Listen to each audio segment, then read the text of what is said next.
And now it's my pleasure to introduce the next presentation. It will be from Dr. Abdallah Aouadi from Algeria. The title of the presentation is Gender and Education Disparities in Ecosystem Service Perception and Management, Implication for Sustainable Wetland Conservation in Namibia, northeastern Algeria. How gender and education shape community perspective, key to inclusive conservation. So let's start with the context. North African wetlands, such as those in Namibia, are vital for biodiversity, water security, and cultural heritage. Amid climate change and desertification, their ecosystem services, flood regulation, and heritage are at risk. Unfortunately, these ecosystems are threatened by climate change and land use pressure. Yet, few North African studies have explored local perception of ecosystem services, particularly through gender and education lenses, leaving intangible values like spiritual under-recognized. So the study area is located in Algeria, in North Africa, stretched from humid coastal plain to the arid Sahara, a climatic gradient supporting diverse ecosystem. Its wetlands, including coastal lagoon and Saharan oases, provide critical habitat and water resources in this water-scarce region. So our research focused on 12 wetlands community across Algeria, ecologically vital Numidian region. So we selected 9 protected sites like Ramsar wetlands and IBA, and 3 unprotected areas to assess how formal conservation statutes shape local perception. This range from seasonal pools to permanent marsh in Algeria. So from endemic dragonflies like Gompis lucasi and Calopteryx exul to the endangered white-headed duck, this wetland hosts unique species, aquatic plants like common reed and catay sustain them by stabilizing soils and filtering water, making conservation vital. We go to the material method. We designed our survey using CICES framework to assess provisioning, regulating, and cultural services. 17 total questions with Likert scale and open-ended question response after translating to Algerian dialect and pilot testing were administered to 2 ways: face-to-face interview in 15 minutes and self-completed forms. So in final, we gathered 552 responses from the 12 wetlands community. For statistical analysis, first, to ensure fair comparison, we applied random downsampling, statistically reducing the majority group men to match the number of women. Then, to account for multiple comparison across so we did a chi-square test to evaluate the relationship between socio-demographic characteristic and the perception of ecosystem services. Then, to account for multiple comparison across the chi-square test, we applied both Bonferroni and FDR correction. Following the chi-square test, ordered logit regression model, which is method used for analyzing ordinal response variables such as Likert scale survey response, was applied. So, applying this methodology yielded to the following case finding. So, this is the demographic characteristic of the population. So, we have middle school, a high proportion of middle school and high school, and high proportion of employed and employee status. So in terms of cultural ecosystem service perception, we found that residents near protected wetlands value cultural ecosystem services like spiritual, recreational, and heritage more than distant communities. These areas are culturally reservoir, sustaining traditional storytelling and foraging.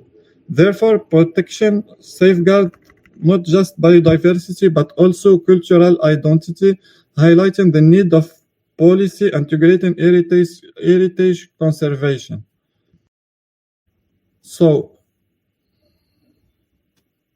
here is in terms of provisioning services. So we found that education shows strong influence on provisioning perception, and this suggests that individuals with higher education levels are more aware of or place more importance on provisioning services and the related policy and management issues. However, gender play a more selective role.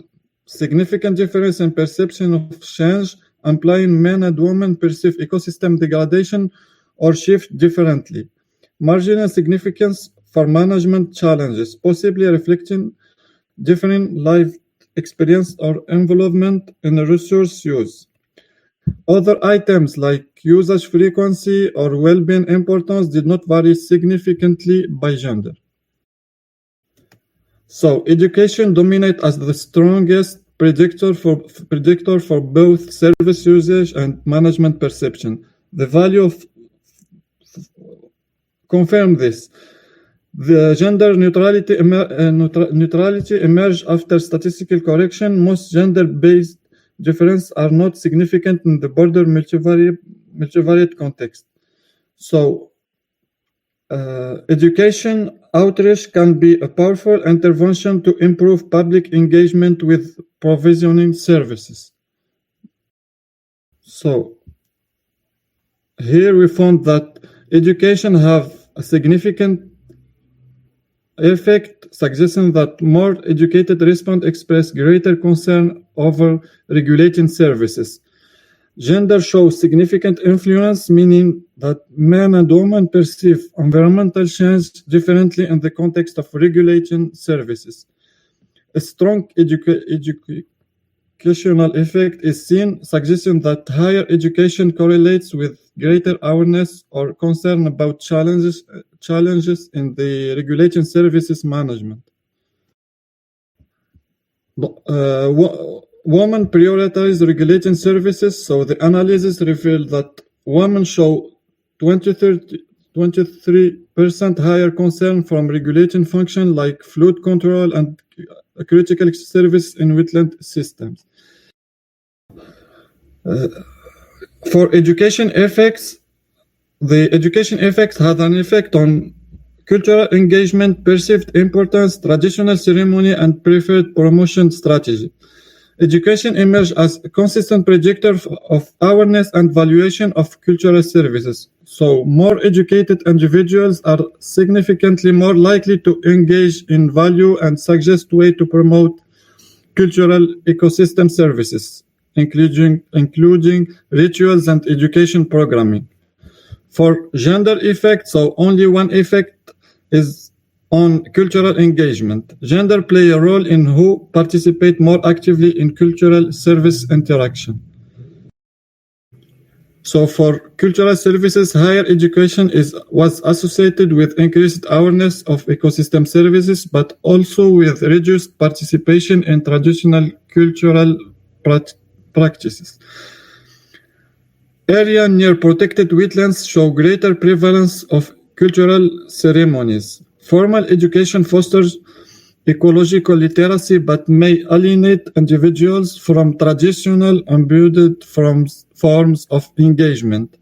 And for gender, women demonstrate significantly higher valuation of cultural services, reinforces the role of women deeply invested in ritual, heritage, and community in this region. So, building on this finding, we can now summarize the key implication and future direction. In conclusion, this study revealed that both gender and education significantly influence how local communities in Algeria, in Numidia, which is a region in Algeria, perceive value and engage with ecosystem services in wetland environment. Gender and education shape wetland ecosystem services perception. So parameters like education increase awareness, but paradoxically reduce traditional practice engagement. Women prioritize regulating and cultural services, serving as environmental characteristic. Protected area preserve biodiversity while strengthen the cultural identity. So conservation must integrate social equity and cultural values. This finding underscores the importance of integrating both social equity and cultural identity into the conservation strategies.